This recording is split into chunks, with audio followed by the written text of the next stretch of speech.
Have you ever thought about a city that's basically living in two different centuries at the exact same time? Seriously, one foot is planted deep in a really rich, storied past, while the other is stepping, way into the future. Well, that's Shanghai for you. Today, we're going to dive into this incredible dual identity, where these massive, futuristic towers stand right next to echoes of a really deep history. And this, right here, this is the key to understanding the whole city. Shanghai isn't just a place on a map. It's like a living, breathing conversation between what it's becoming and what it's always been. It's a story told in steel, glass, and ancient stone.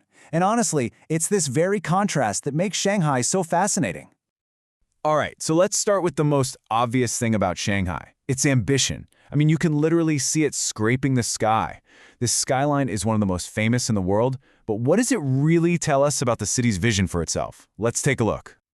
Okay, get ready for this number. 632 meters. That's the Shanghai Tower. It's not just the tallest building in China, it's a massive statement. And that cool twisting shape? That's not just for looks. It's actually an incredible piece of engineering designed to handle the powerful typhoons that hit the city. It's a symbol of just how resilient and forward-thinking this place is. But it's not the only giant on the block.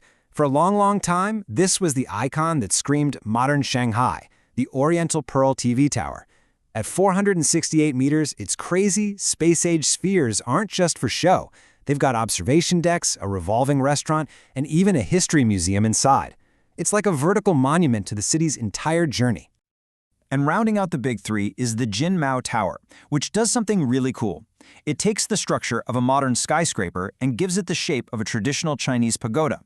So you've got these three giants all standing shoulder to shoulder in the Lujiazui financial district. Together, they're the glittering, undeniable face of Shanghai's global ambition. But wait, that's only half the story. To really get Shanghai, you have to leave all that steel and glass behind, cross the river, and tune into the whispers of its other soul, the one that's rooted in centuries of culture and tradition. And it's kind of wild, but just a stone's throw from all those super skyscrapers, you can find a world that was literally designed for peace and quiet. A perfect example is the famous Yu Garden. It's this beautiful slice of Ming-dynasty landscape art, a totally tranquil escape, like a little pocket of history hiding right in the middle of a modern megacity. And this is where you can really feel the city's history. You can walk down Shanghai Old Street and bam, it feels like you've gone back in time. Or you can get lost in the artsy, narrow alleyways of Tianzifang, or spend a day exploring thousands of years of art at the Shanghai Museum. Each spot gives you a completely different peek into the city's timeless soul. So here it is, laid out side by side. On one hand, you have this relentless, innovative push into the future with these soaring skyscrapers.